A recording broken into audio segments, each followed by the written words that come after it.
2020. J'ai été posé dans ma chambre avec mon frère et on a eu l'idée assez folle pour des gamins de 13 et 15 ans de commencer à s'entraîner tous les matins à 5h30. Après 2 semaines à s'entraîner de cette façon, on décide de se filmer pour documenter notre progression. Nous sommes le combien 20 septembre. 2000, 20 septembre, on a la date là. 20 septembre 2020. Ok, c'est en reverse. 20 septembre 2020. Et de prendre des photos de notre physique pour voir notre évolution physique.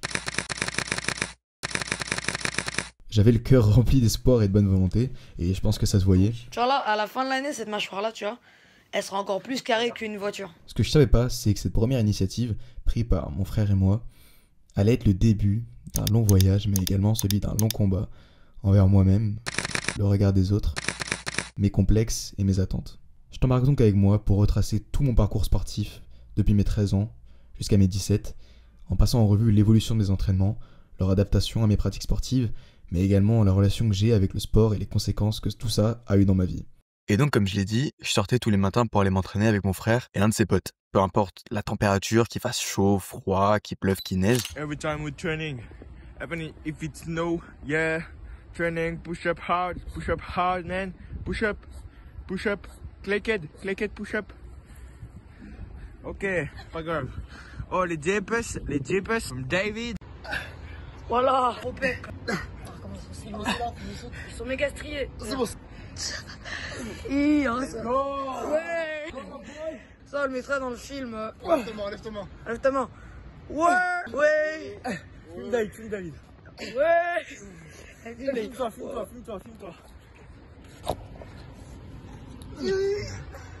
Allez, oh, Super Saiyan. On y allait. On faisait principalement des exercices au poids de corps parce que c'est tout ce qu'on avait. Un parc pour gosses avec des barres à traction et des mini barres à dips. Et aussi parce que je venais de découvrir le street workout et que j'avais vraiment envie de progresser dans ce sport parce que je trouvais ça trop stylé. Et donc c'est cool parce que cette période-là a permis de me construire une certaine forme de discipline. Et ça à un très jeune âge. Parce que c'est vrai que le fait de se lever tous les matins à 5h30, 6h pour aller s'entraîner, je vais pas te mentir qu'il y a des matins, j'avais la flemme de ouf. Mais j'ai quand même dû le faire. Sauf que cette structure d'entraînement posait deux principaux problèmes. Le premier, c'est qu'on dormait pas assez. Ouais, moi et mon frère, on dormait environ 6 heures par nuit. Et même si pour pas mal de gens diront que c'est assez, je t'assure que pour un gamin de 13 ans qui apprend ces tables de multiplication au collège, c'était pas assez. Et le deuxième problème, c'est ça. Regarde mon physique avant et après des entraînements tous les matins à 5h30. Est-ce que tu vois une grande évolution dans mon physique? Il y a 90% de chances que tu répondes que non, malheureusement. Et ça, c'est pour deux raisons. Le premier truc, c'est parce que je faisais pas évoluer mon entraînement. Je me levais tous les matins et je faisais littéralement la même chose, tout le temps. Le même nombre de répétitions, la même intensité, les mêmes temps de repos, tout pareil. Et en plus de ça, je n'exécutais pas hyper bien chaque mouvement. Push up.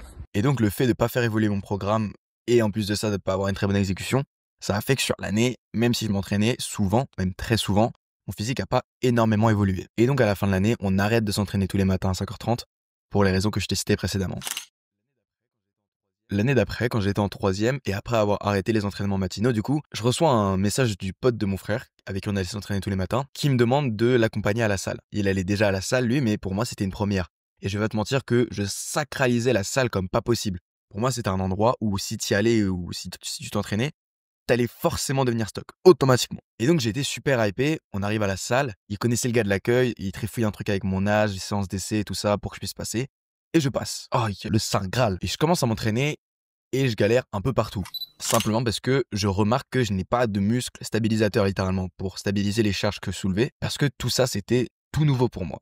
Et donc, cette première séance de ma vie à la salle, quand j'avais environ du coup 14 ans, j'ai juste testé un petit peu toutes les machines de la salle, testé un peu tous les exercices. Et honnêtement, pour une première séance de salle, c'était vraiment archi drôle parce que j'ai pu tout tester. Et même si j'étais pas super fort sur n'importe quel exercice, j'ai quand même kiffé cette expérience. Et donc, après cette séance, je demande à mes parents de m'inscrire à la salle.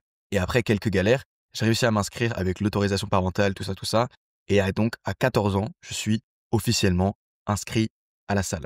Et il faut savoir que dans un premier temps, mon objectif n'était pas forcément de construire de la masse musculaire.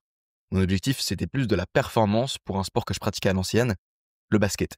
J'étais dans un club de basket et mon but, c'était juste de jouer plus.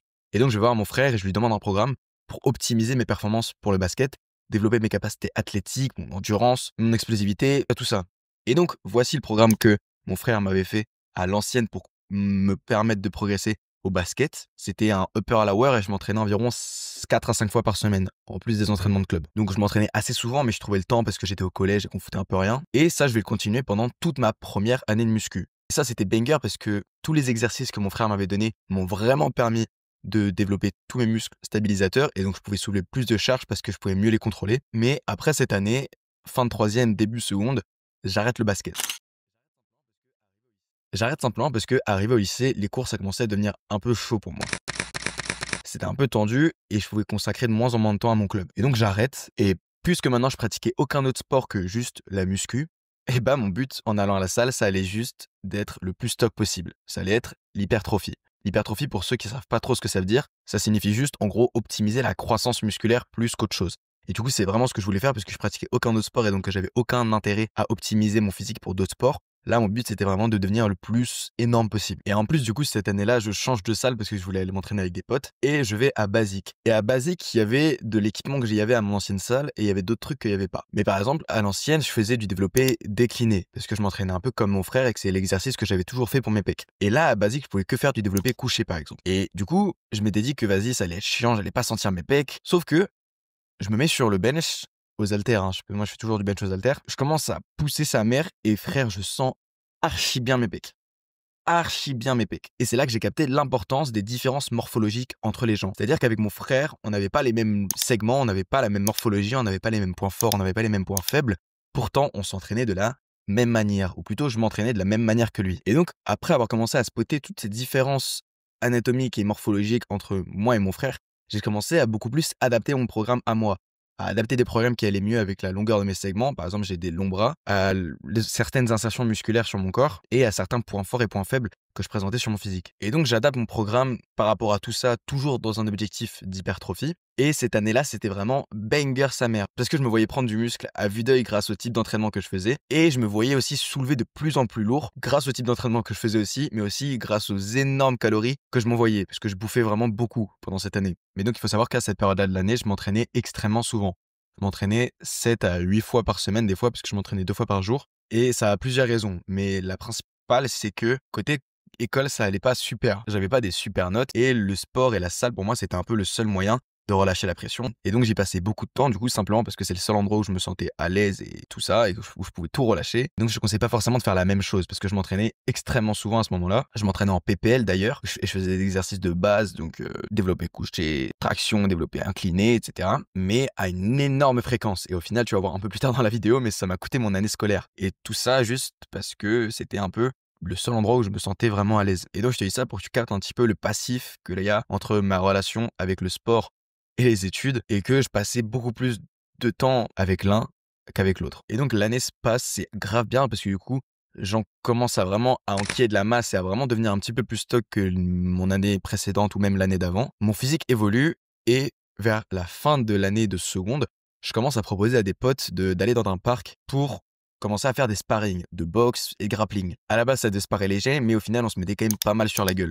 Et on était content par rapport à ça. Et donc, puisque de plus en plus souvent, on sortait pour aller se faire des sparring, de grappling ou de boxe avec mes potes ou des potes de mon frère, et bah au fur et à mesure du temps, mon entraînement à la salle a commencé à s'y adapter. Et j'ai commencé de plus en plus à repasser vers un programme un petit peu plus performance que hypertrophique. Et donc je devais redévelopper mon cardio, mon endurance, mon explosivité, tout ça pour être meilleur dans les sports qu'on faisait. Et en parallèle, je voulais quand même conserver une certaine base musculaire et donc je continuais à faire certains entraînements plus axés hypertrophie. Et donc j'ai alterné entre ces deux types d'entraînements pendant tout l'été. Puis après, on a naturellement arrêté de faire ça, d'aller dans un parc pour aller se parer. Et on arrive à la rentrée de ma deuxième seconde, parce que oui, cette année, j'ai redoublé. Je ferai une autre vidéo dans un futur extrêmement lointain si jamais tu veux que j'en parle, mais ça m'étonnerait. Et donc, au début de cette année de ma deuxième seconde, je me dis qu'il faut que je commence un autre sport, pour des raisons autres aussi, que je te parlerai peut-être dans une vidéo extrêmement future. Et donc, cette année, vers octobre, je commence la gymnastique. Il y avait des meufs dans ma classe en début d'année qui étaient dans un club de gym. Et c'est vrai que la gymnastique, c'est un sport qui m'avait un petit peu toujours attiré parce que j'ai toujours aimé le street workout, le contrôle de son corps, mais j'avais jamais vraiment osé aller dans un gymnase et commencer à faire de la gymnastique. Et donc là, c'était l'occasion rêvée. Et il faut savoir que la première fois du coup que j'arrive au club, c'est en octobre. Sauf que je vais au secrétariat et le mec me dit non, c'est plein. Je me dis non, la vie de ma mère, faut que j'ai envie de faire de la gymnastique, frère, il peut pas m'avoir comme ça. Et donc ce que je fais directement, c'est que je vais voir le coach de mon groupe. Je vais voir le coach de mon groupe et je lui dis ouais, excusez-moi, est-ce que ça serait possible de prendre un élève en plus parce que j'ai envie de faire de la gymnastique et que je vois que vous n'êtes pas beaucoup et donc est-ce qu'il y a moyen? Et là, en gros, le ref, il est brésilien, il me dit: «Ah oui, il y a pas de souci, tu vas voir les gars au secrétariat et tu dis que c'est bon». C'était peut-être extrêmement raciste ce que j'ai fait, my bad à tous les Brésiliens, mais en tout cas, c'est ce qui se passe. Du coup, il m'accepte, le mec du secrétariat me dit qu'il y a pas de souci si le coach est d'accord et je commence la gymnastique donc en octobre. Et donc je commence les entraînements de gymnastique et tête d'homme, c'est beaucoup plus dur que prévu. Simplement parce que, en fait, la gymnastique masculine, ça match sur 6 agrès ou sur 6 disciplines différentes, si tu veux. Je vais pas te faire un cours entier sur comment est-ce que ça marche la gymnastique masculine, mais du coup, on a 6 agrès et selon chaque agrès, les capacités physiques et les types de morphologie avantagés, elles sont hyper différentes. Je vais te donner quelques exemples pour que tu puisses comprendre. Mais par exemple, aux anneaux, les physiques un petit peu plus petits et un petit peu plus crapus seront avantagés, notamment quand ils auront besoin de se tracter ou besoin de tenir des figures statiques comme la croix de fer ou des maltaises. Au contraire, au cheval d'arçon par exemple, les physiques avantagés, ce sera plutôt des physiques grands, avec des longs bras, avec des longues jambes plutôt longilignes, parce que dans leur cercle, ça leur permet d'être plus loin de la table, de faire des cercles plus aérés et que ce soit plus joli. Et après, il y a d'autres trucs comme le fait qu'au sol, il fallait être beaucoup plus explosif et super acrobatique, ou qu'au sol, il fallait courir très très vite pour pouvoir taper extrêmement fort. Bref, chaque agrès en gymnastique présentait sa spécificité et c'est pour ça que j'adorais. Et j'ai tellement accroché que je m'étais dit qu'il fallait que j'essaye d'aller le plus loin possible dans ce sport. Alors bien sûr, un mec qui commence la gymnastique à 16 ans, c'est pas courant. Et un mec qui a envie d'aller le plus loin possible dans ce sport, à 16 ans, c'est encore moins courant. Mais je m'en foutais parce que c'est ce que j'aimais. Et à partir de là, du coup, j'ai axé tous mes entraînements sur la gymnastique. Mais donc, aujourd'hui, on en est où?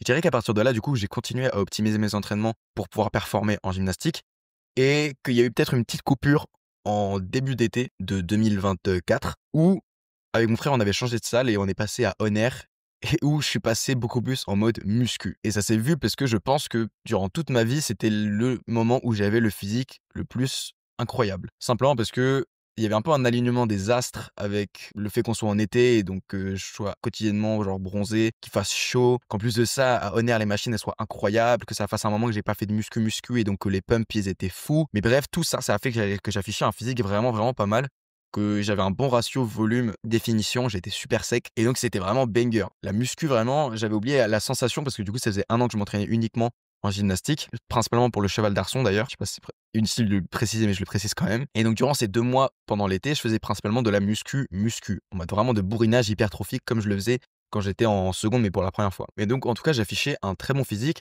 et ça 3 ans après avoir mis les pieds pour une salle de sport pour la première fois. Et donc il faut savoir qu'à l'heure actuelle du coup j'ai repris les entraînements 100% gymnastique depuis la rentrée en septembre du coup. Et donc en termes de masse musculaire, j'ai pas énormément évolué. Mais je m'en fous parce que c'est pas mon objectif et que sur mes objectifs personnels du coup qui sont de m'améliorer en gym, j'ai progressé. Et donc au final, c'est ça le plus important. Et donc actuellement, je m'entraîne environ 7 fois par semaine avec des entraînements de club, à l'heure des entraînements où je me focus un peu plus sur l'aspect technique de certains mouvements, mais je fais également des entraînements surtout de renforcement et surtout pour les épaules, mais aussi du coup des entraînements de mobilité et de souplesse. Et donc ça veut pas dire que je soulève plus un poids, mais juste que j'oriente un petit peu tout vers la progression gymnique, plus que juste du développement de masse musculaire. Et je verrai où ça me mène, mais pour l'instant, je pratique et je progresse dans un sport que j'aime et j'espère aller le plus loin possible dans celui-ci. Oublie pas de t'autoriser à rêver trop grand. Ciao.